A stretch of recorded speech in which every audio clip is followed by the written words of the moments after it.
guys, if you're new to Deception Bytes, hit the like and subscribe button and be sure to hit the bell to be notified of future videos. If you wish to support the channel, the links are in the description below. Now, fasten your seatbelt. Here we go.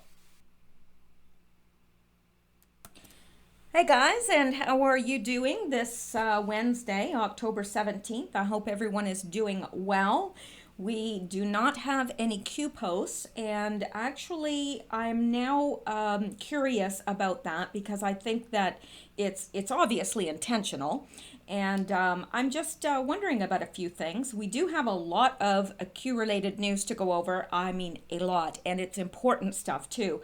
Yeah, sure, I threw in some trivial little tidbits that I thought that you might like, but there's a lot of important news to go over as well that is applicable to us. Now, I think it's interesting, and I wanted to start off by saying that I think it is fascinating that YouTube was down all over the world, then Twitter all over the world, then Amazon all over the world. What do you think that means? Now, I remember a post by Q, and it was, I'm not sure how long ago it was. I've got to go back and see if I can find it. But he talked about they'll kill Twitter, they'll kill this, they'll kill that, and that he had it listed. And I'm wondering if that's exactly where we are and why they're doing that, and if it's the black hats or the white hats. I don't know. What do you guys think? I'd like to believe that it's the white hats, but to tell you the truth, I'm being perfectly honest with you. I would tend to lean more towards it being black hat because of the timing right before the midterms. I think that they are trying to do anything that they can. What I don't understand, though, is how Amazon would fit into that. I know Twitter and Twitter and YouTube, obviously, because there's a lot of conservative voices on there that they want to squash. So I understand that, but I don't understand how shutting down Amazon could help anybody at all. So I'm not sure what's going on.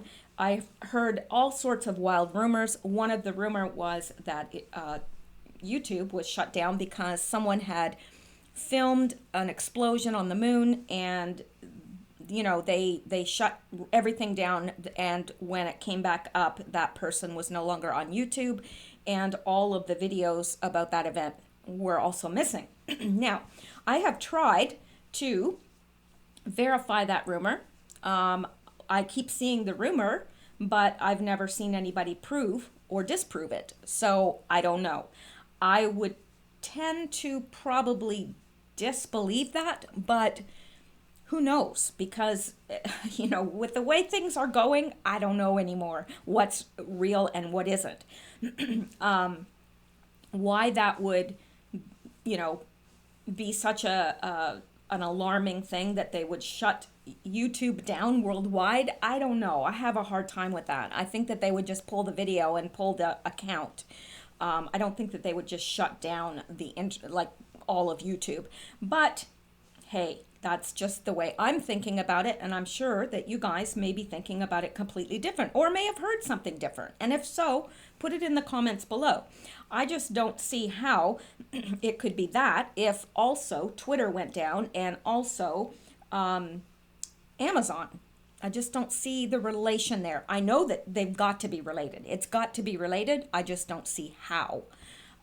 Because I would want to tie it all together with the midterms coming and them wanting to shut down conservative voices, but why would they need to do that worldwide? I don't know. So let me know in the comments below what you guys think, and in the meantime, we will go on with the news, and this is something that is really, it's quite disturbing if you ask me. This is from the dailymail.com, and if you haven't heard, there was a mass shooting in the Crimea, and there are now 19 dead, but there's 50 some wounded, some critically wounded. I think there's 12 critically wounded. So if you haven't heard, that is what's happening, and I wanted to just go through this. I'm not going to read everything, but I think it's important for us to know because I'm not sure what to think about this.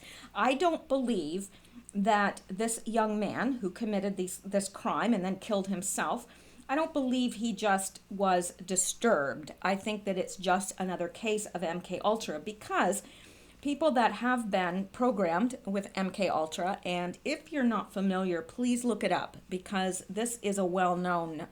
This is not just conspiracy theorizing. It's conspiracy fact, and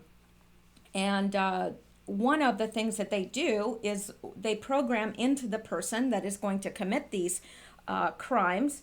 They program into them the desire to want to kill themselves afterwards, because they certainly don't want that person being questioned about it, because something might come out that they don't want to come out, like who put them up to it. So anyway, let's take a look at this. Children's bodies are everywhere. 19 people are killed in Crimean school massacre after student walks into canteen and opens fire. As video shows, teenagers screaming and fleeing gunshots and bomb blasts. Now, I'm not going to read the last names because they're Russian and I just can't,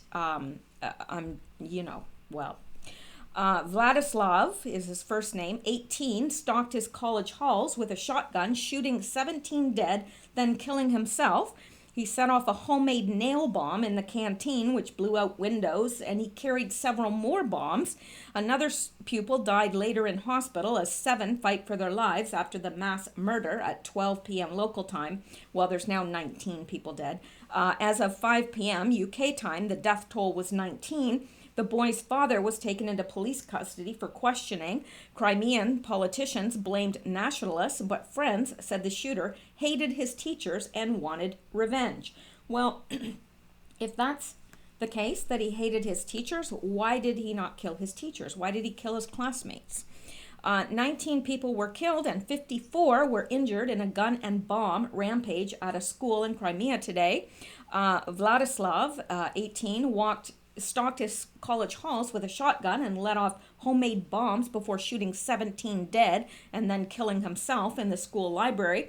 Another pupil died in hospital hours later as 12 fight for their lives. And you and I know that if there's 12 right now fighting for their lives, some of those may not make it. 3 of them are in a coma.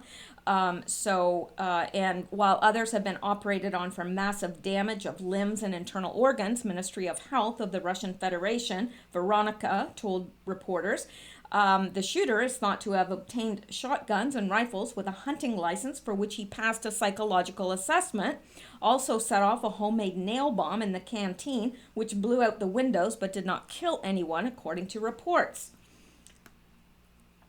He then took his own life in the library. Initial reports from the scene at Kerch Polytechnic College described the attack as a terror attack before it was reclassified as a mass murder. A shooting took place after the explosion. The gunman had a hunting gun. Crimean official Igor said, "This is not a terrorist act, it's a mass killing committed by one scumbag." Crimean leader Sergei said on state television. Harrowing pictures from the scene have shown students being dragged onto bloody stretchers with their clothes torn off from the bomb blast. 10 of those injured are yet to be identified because of the extent of their wounds, it has been reported. Now, we just pray that the 12 that are in critical condition, some of which are in a coma, that their lives would be spared, and I just pray for their well-being. It's horrific, and this is the perpetrator here, and as you can see, he's a very young man. It's sad. It's sad because, first of all, it's a waste of his life as well. He took his own life. It's a waste of a young life. He's young. He had his whole life and future ahead of him. And it would be interesting to know who his parents are and who they're connected to, and who might have programmed this young boy, because I don't believe, oh goodness, a sneeze. I don't believe that he just woke up one day and decided that he was going to shoot a bunch of people dead. I don't believe that. He went to a lot of work too to make nail bombs and so forth. Where did he get the knowledge to do that? I'm sure it's probably available on the internet like everything else. But anyway, so that is the shooter, Vladislav, and he's 18 years old. And down here, you can see that they're having a vigil.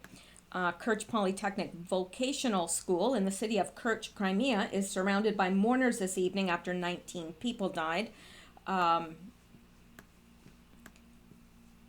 A woman was comforted by a small child in the makeshift memorial near the scene of the shooting in Kerch, Crimea.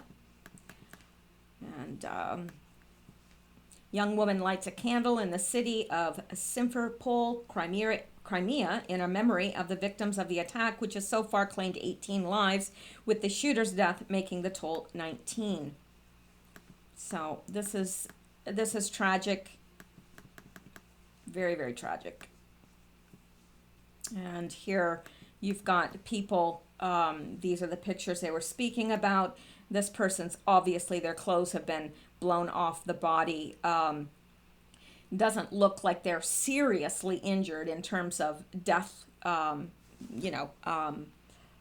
mortal injury, but it certainly looks serious. And here's another. And these are just young people. It's sad. So I don't know.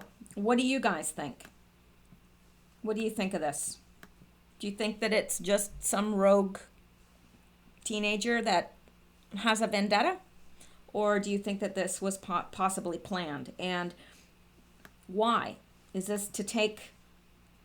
Why would this have been planned? What are they trying to, take her attention from something else and put it on this? I don't know. It's very interesting. A photograph published on Russian website appears to show the body of a young man lying in a pool of blood, resembling the man in the CCTV footage.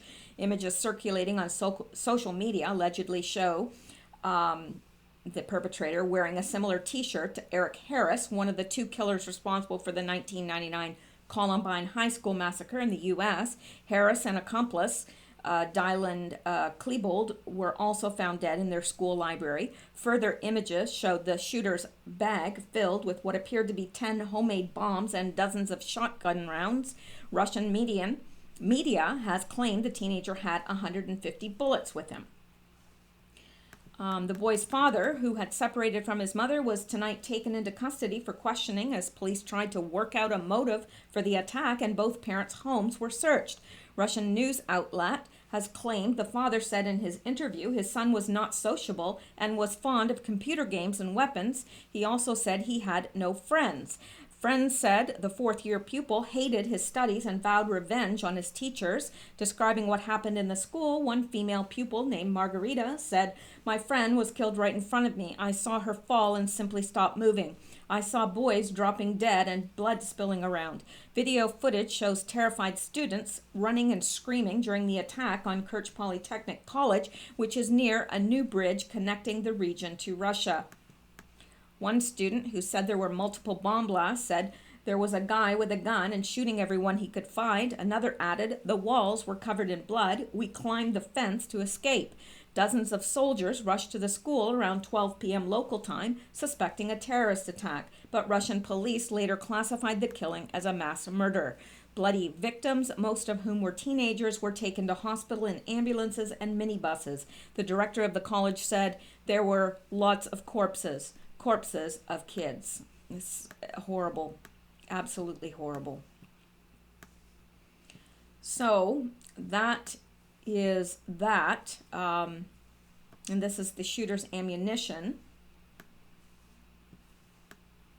Unreal. Where did he get all this ammunition? I guess if it's anything like the States, I guess it would be readily available, but just curious that his father wouldn't have known. A bomb was reportedly rigged with small screws and studs, which were later found buried in the flesh of the casualties. Awful. And apparently this is a close-up of the perpetrator. So, there you go.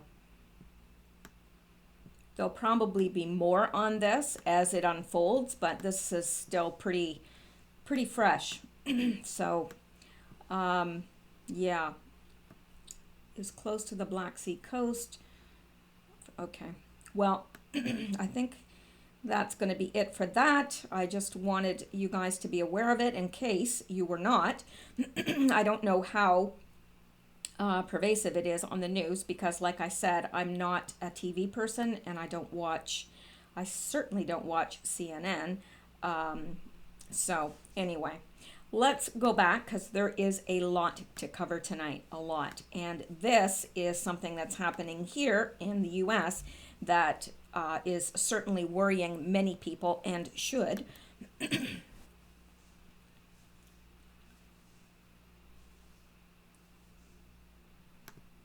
CDC searches for answers as mysterious polio-like disease flares up in US children.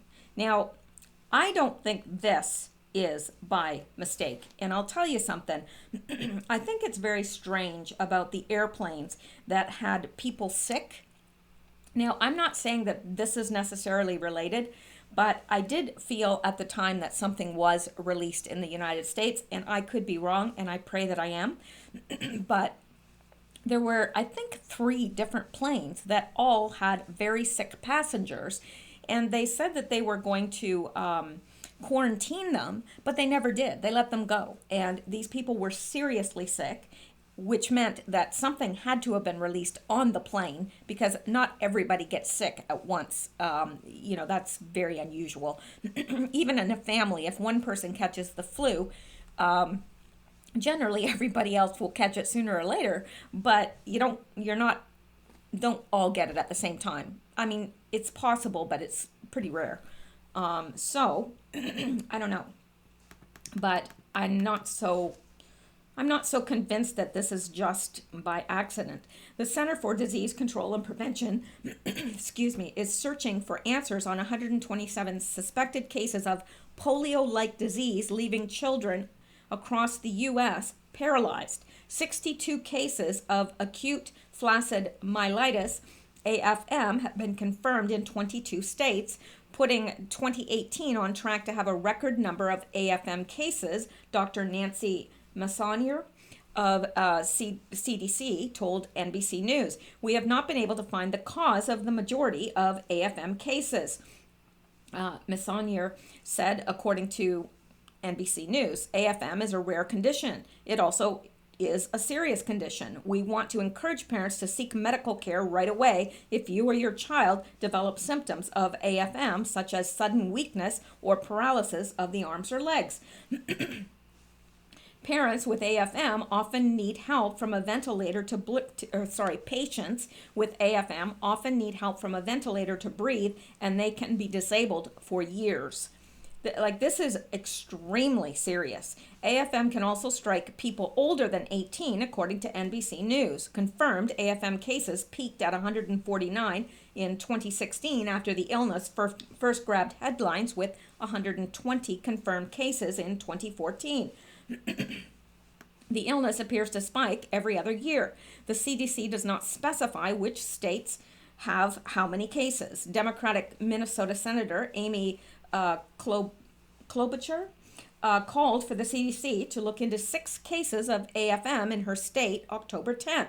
This is alarming. 6 cases in Minnesota since mid-September and 362 cases across the country since 2014. I've called on the CDC to conduct an expedited investigation and respond to the recent cases of AFM, Klobuchar wrote on Twitter October 10th. To confirm a patient has AFM, doctors have to run a magnet resonance imaging MRI scan to find evidence of damage to the spinal cord.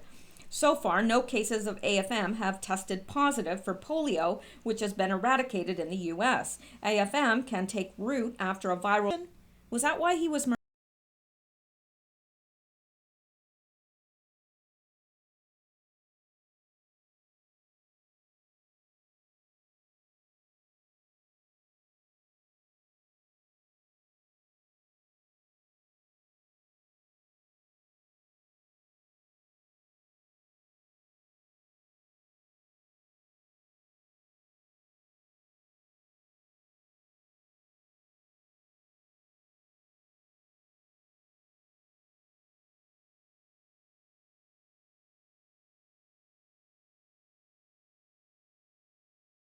murdered? I don't know. Sorry, my phone is going off here, but I am not going to answer it. But that's what you heard. My phone vibrated. Anyway, I don't know. That case with the CDC employee has intrigued me for a while, and now all of a sudden we have this. I don't know. Is any of this stuff related? I don't know. There's no evidence that it is, but our questioning minds, of course, it's hard to not see some sort of connection, but I don't know. All right, let's go on. And this we will all find very interesting. I think it applies to us all. Now, the Supreme Court will hear case to decide if far-left tech giants can censor users.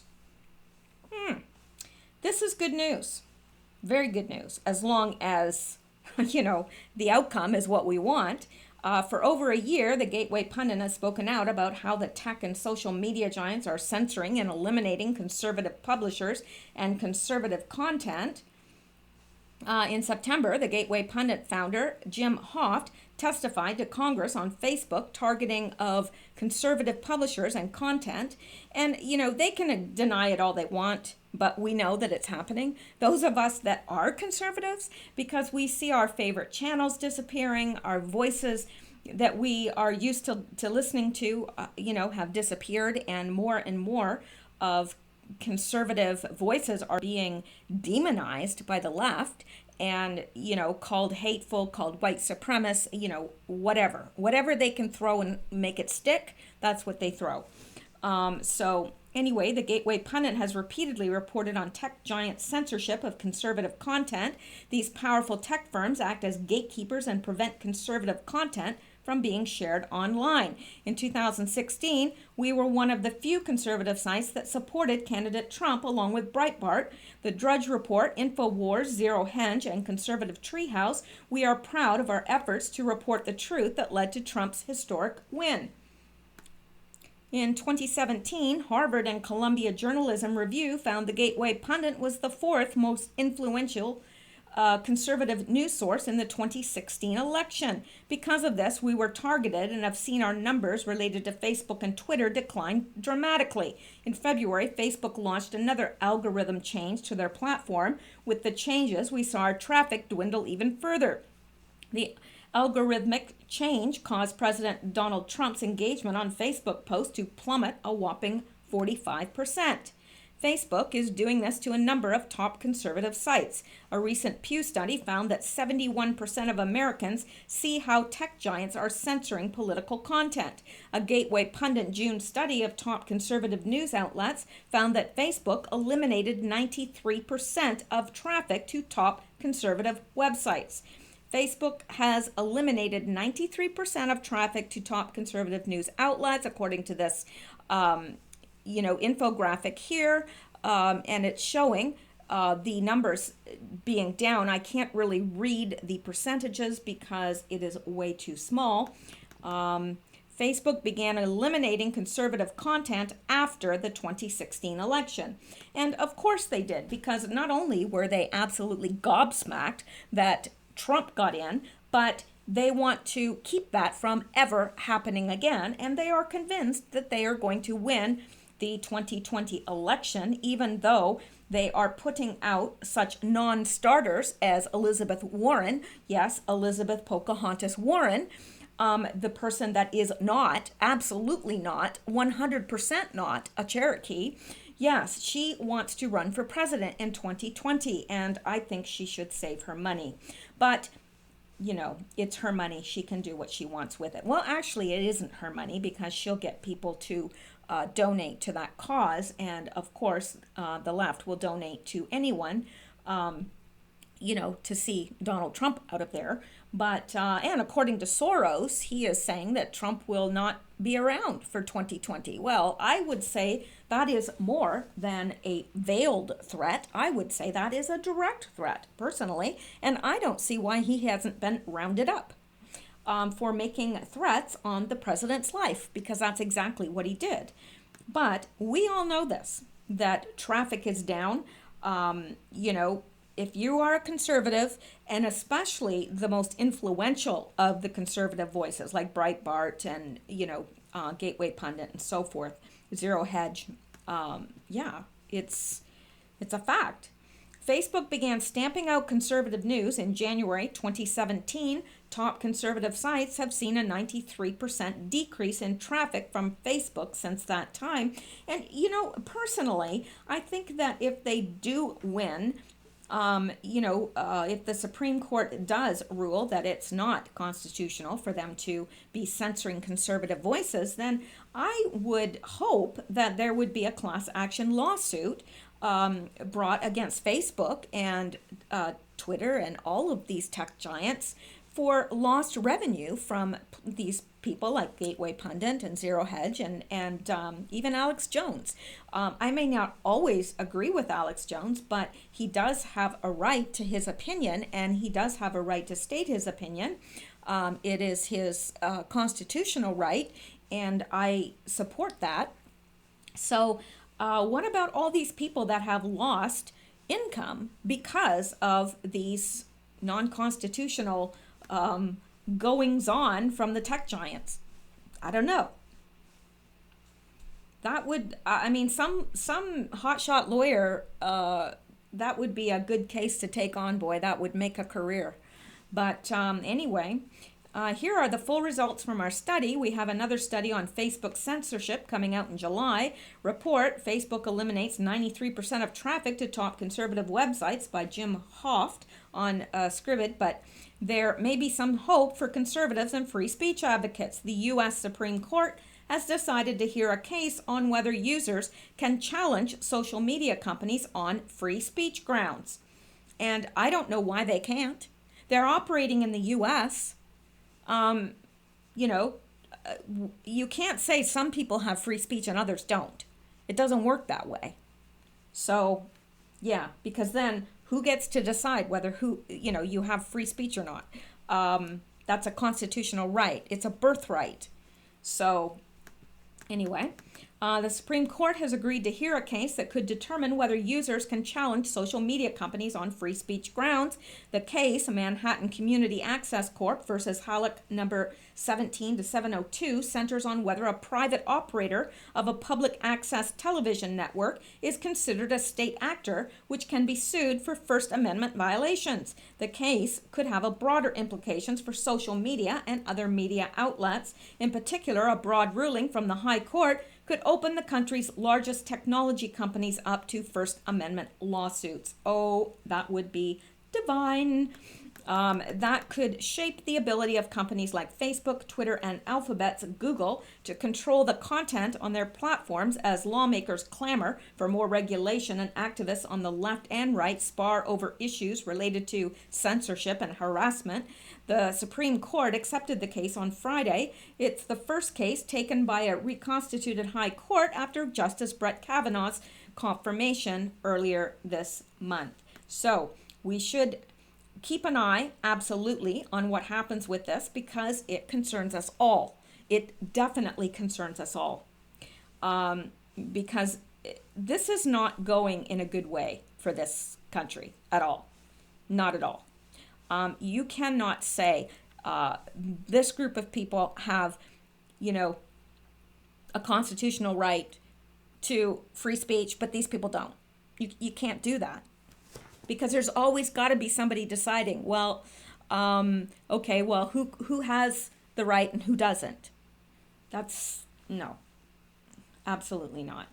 It's not the way the Constitution was set up, and it's not the intended purpose of the Constitution, of that, of free speech is free speech, right? So anyway, yeah. All right, let's go back here because we have got even more news. And I may have to break this up. I will have to break this up into two because there's no way I can get to it all. And there's a lot. Now, this breaking 911, developing Amazon users nationwide report outages. So perhaps this was not worldwide. Perhaps it was only in the US that Amazon was down. But I'm not sure if it's still down or not. I haven't checked. But it's interesting. It's very, very interesting. Now, this is something else in the news today. Don't say nothing's happening behind the scenes. Don't say it. Because it is. And the hamsters are slow tonight. All right, now, let's get down. I don't know what is wrong with my computer. It's been slow for the last 2 days and it's driving me insane. Okay, update. Deep State Treasury leaker arrested. Senior U.S. Treasury official arrested for leaking financial forms to media. You remember back in May 2018 when sketchy porn lawyer Michael Avenatti was releasing U.S. Treasury notifications on Michael Cohen received from an unknown source within the Treasury Department. You might also remember when New Yorker Rowan Farrow wrote a sympathetic article after talking to the leaking Treasury official. As a result, the Treasury Inspector General began an investigation. Today, a U.S. Treasury employee named Natalie Mayflower Soares Edwards, that's a mouthful, isn't it? Natalie Mayflower Soares Edwards was arrested and charged with leaking to numerous reporters multiple financial records about suspicious financial transactions related to Paul Manafort, Richard Gates, Maria Butina, and others. Edwards, 40, of Quinton, Virginia, is charged with 1 count of unauthorized disclosure of suspicious activity reports and 1 count of conspiracy to make unauthorized disclosures of suspicious activity reports, both of which carry a maximum sentence of 5 years in prison. The statutory maximum penalties are prescribed by Congress and are provided here for informational purposes only, as any sentencing of the defendants would be determined by the judge, of course. Every organization, from mortgage providers to international finance institutions to local U.S. Main Street banks, all the way to Western Union and convenience stores who generate money orders, are required to file CTRs and SARs as part of the Treasury Department Banking Secrecy Act, a law requiring anyone engaged in financial services to assist government agencies in detecting and preventing money laundering. At some point, every person reading here has likely had a report filled out by a financial provider submitting their details within a financial transaction filed with the Treasury Department. You never know about it because it's part of compliance reporting. According to the DOJ release, Ms. Mayflower Soares Edwards was in possession of a flash drive appearing to be a flash drive on which she saved the unlawfully disclosed suspicious activity reports, and a cell phone containing numerous communications over an encrypted application in which she transmitted SARs and other sensitive government information to journalists. Well, that was nice of her, wasn't it? No. Now, hang on here. I got ahead of myself, and I'm not reading all of this, in case you're wondering, because I know you are. At some point, okay, I've already read that. All right, hang on, where was I? She is charged with unlawfully disclosing. She was disclosing. I hate when people do that. No, really, it's the worst. She is charged with unlawfully disclosing. That's better. Financial reports and conspiracy to do the same. The 40-year-old resistance leaker. Oh, she's a resistance leaker. They're the worst kind of leakers. Oh my gosh, resistance leakers. What are we going to do? Can't stand those resistance leakers. Will face criminal charges in New York, and well, she should. There, take that, resistance leaker. Update. Located within the indictment documents, there is also a co-conspirator. It appears Ms. Soares Edwards' boss was also in on the plot to leak information. Well, the plot thickens, doesn't it? There may be two resistant leaders in one. Resistant leakers. Two resistant leakers in one. Yes, that's what I wanted to say. Sometimes my mouth doesn't listen to me. Okay, now we're not going to read through all that.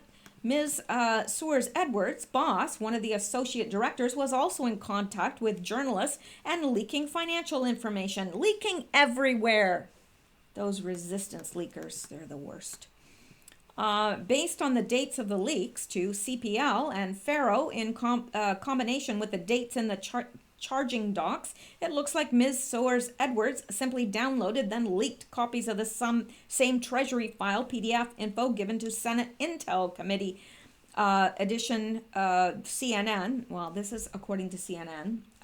Now, can we trust CNN? Probably not.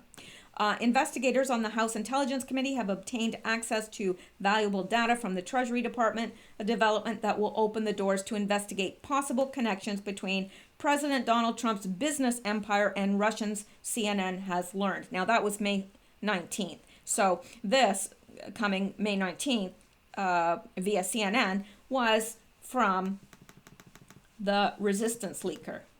She looks like a resistance leaker, doesn't she? Well, I'm just saying, she does. A little, don't you think? Okay, maybe it's just me. All right. It is highly likely that Ms. Edwards was the Treasury Department source for a myriad of resistance articles written by multiple journalists. Some of the more transparently obvious examples come from BuzzFeed via Jason Leopold, in addition to Ronan Farrow. So anyway, I'm not going to go through all the instances and everything she... Oh my gosh. I just saw that and it made me laugh. Oh my gosh. My legacy. It's my legacy, man. Resist. We much. We must and we will much. About that, be committed. Okay, whatever, but that's funny. I don't care who you are. All right. So there you go. They've nabbed two resistance leakers. Two resistant leakers in one. All right. Her and her boss, both resistant leakers. So let's go back to the news here and see what Representative Matt Gaetz has to say. What is he tweeting about today? Well, let's see.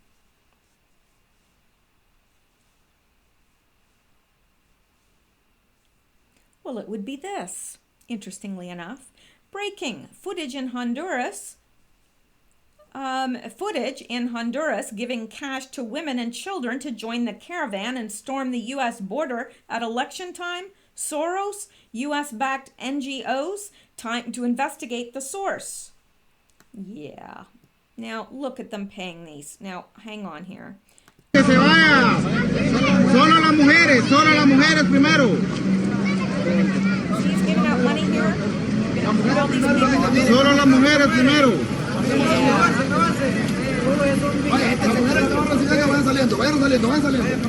Vayan saliendo.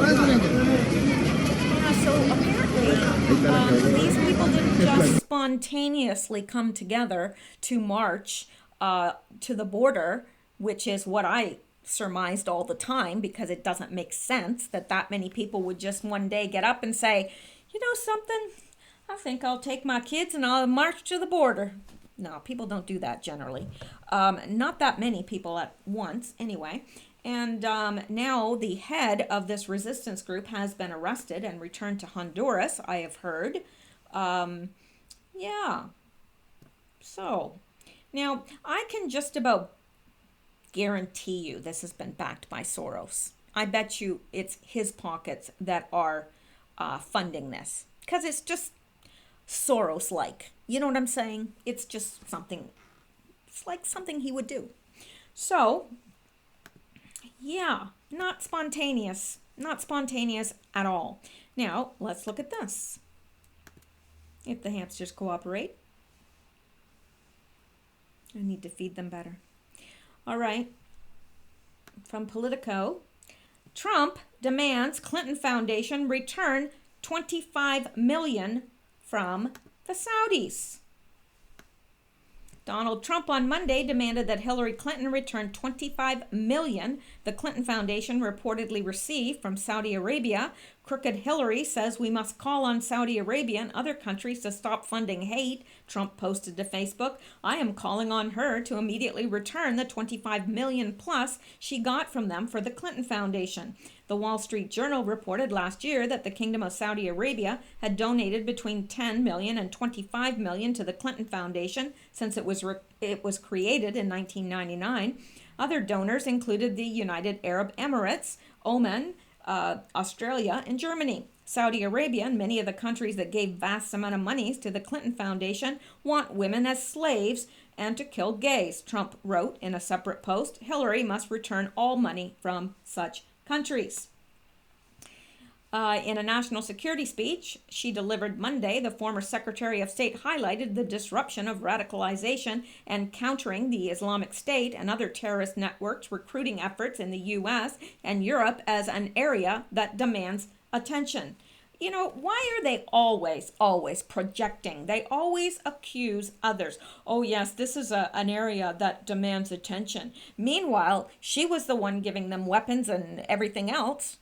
Selling our secrets to the Chinese, selling our uranium. Does she think people are that? She does think people that are that stupid.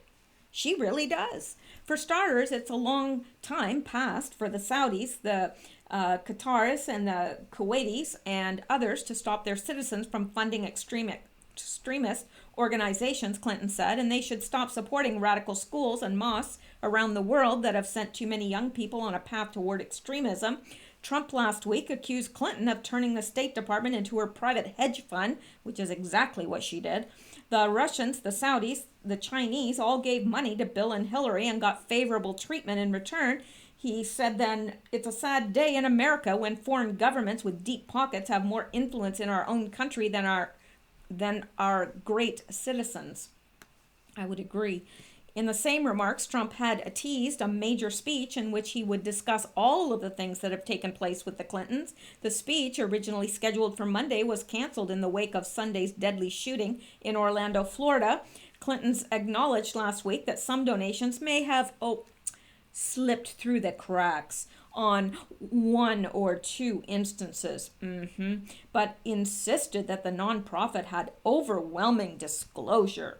You need to stop sniffing glue, Hillary, or stop eating dead bodies because something is messing with your brain big time. The Clinton Foundation didn't immediately respond to a request for comment, and no, they wouldn't now, would they?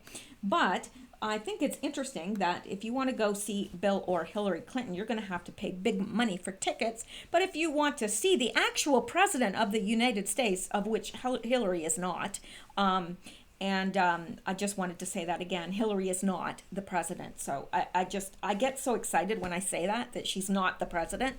I get so excited when I open my eyes and all of a sudden I realize, oh, Hillary's not the president. Yes, it's a good day. But anyway, so you have to pay big bucks if you want to see her, the non-president. But if you do wish to see the actual president of the United States, who is at this time doing a wonderful job, then that's completely free to go to a Trump rally. Yeah, you don't have to pay for that. You don't have to pay for tickets. That's free. But if you want to see the loser of the presidential election, then you will have to pay big bucks. So there you go. I just wanted to throw that in there for free. I won't charge anybody anything for that. I just, wanted to say it, get it off my chest. All right. Now, let's go down here. Interesting. Now, this isn't from Trump himself. This is from the Trump Train, which is a great person to follow on Twitter. Within hours of Trump's tweet warning Honduras to stop the migrant caravan or they won't get their yearly $127 million in American aid, caravan leader Bartola Fuentes had been nabbed by Guatemalan authorities to be deported back to Honduras. Right. Like I said, that was the leader of the caravan. He's now been arrested by the Guatemalan authorities and he's been deported back to Honduras. But as far as I can ascertain, the mob is still marching towards the U.S., funded, of course, by, I would assume, Soros. somebody's funding these people.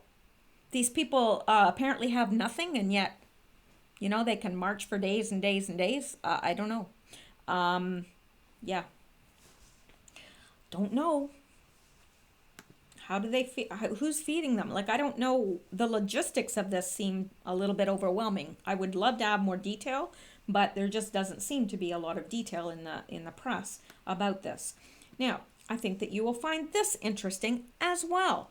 And after the next couple of items, I am going to break because I don't want to overwhelm anyone in one video. I'd rather do two, and then you can choose whether you wish to listen or not. Which, of course, you can do now. You can shut it off at any time. Nobody's got a gun to your head. I hope, because that would be awful. Anyway, let's take a look at this. I think you'll get a little charge out of this. I did. I found it quite interesting. Elizabeth Warren's Pow Wow Chow Cherokee recipes were word-for-word copies of famous French chefs' techniques.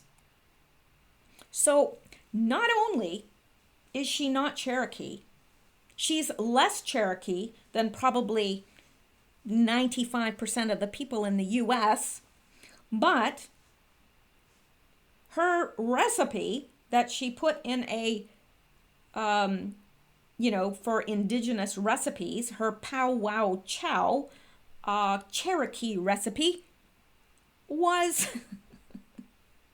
plagiarized from a French chef. Yes. Has this woman no shame? No, apparently not.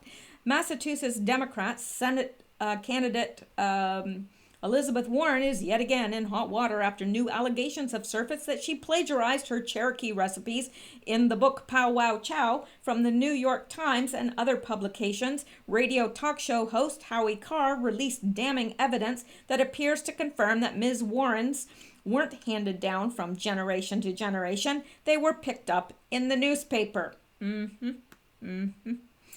Ms. Warren has been under scrutiny since she first claimed Native American heritage, arguing that because her great-great-great-grandmother was Cherokee, she is a member of the community.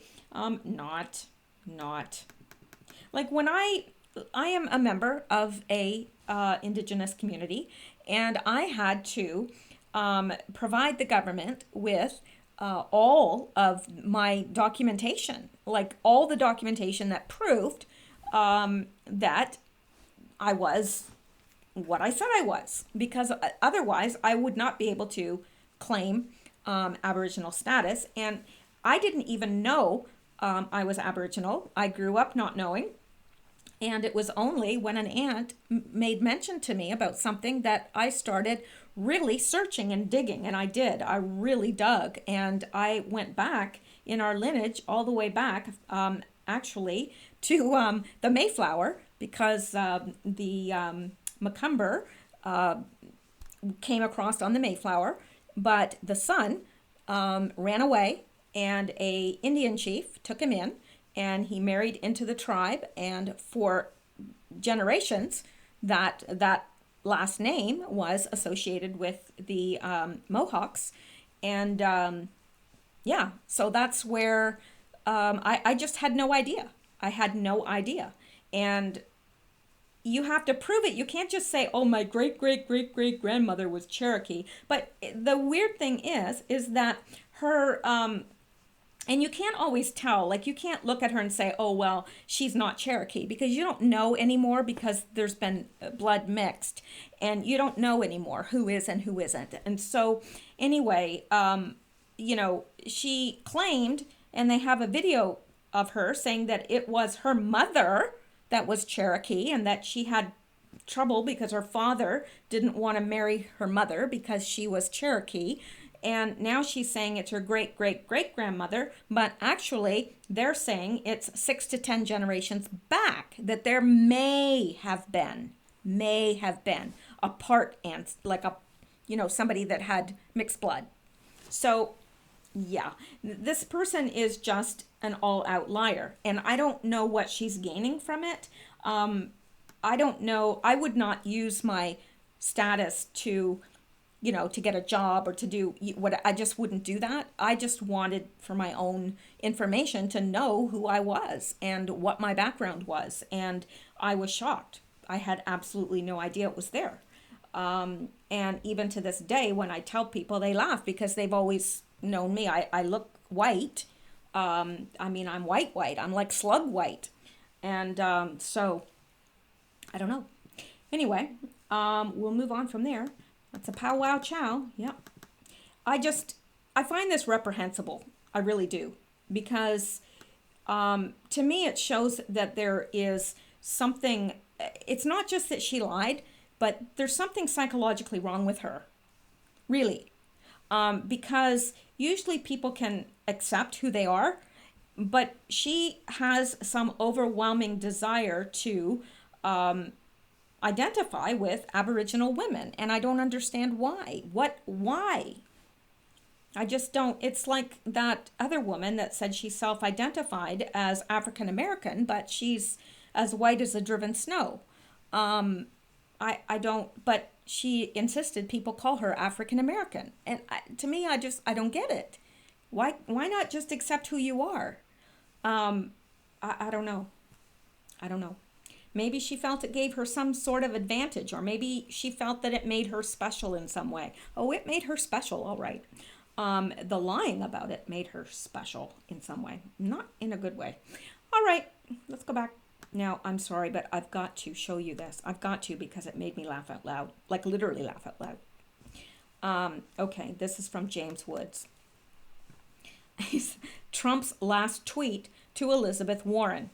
And of course, it's smoke signals. So I thought that was absolutely hysterical.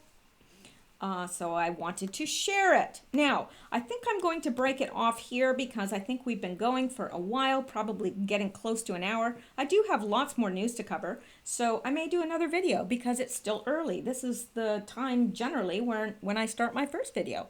So why the heck not do another one? Well, you know what? I'm gonna. So I'll cut it off there. I hope that you will like and subscribe if you're not already subscribed, and make sure that if you are subscribed and you want to be subscribed, that you stay subscribed, because Facebook, they drop subscribers every now and then. They just drop off a bunch at once, and it's really quite disheartening, but it is what it is. And hit the bell button to be notified, hopefully notified. Some people have hit the bell button and claim that they're not notified, but hey, it should work. If you hit the bell, you should be notified. And I hope you guys have a wonderful night. I hope you're enjoying this Wednesday evening, and I will talk to you later.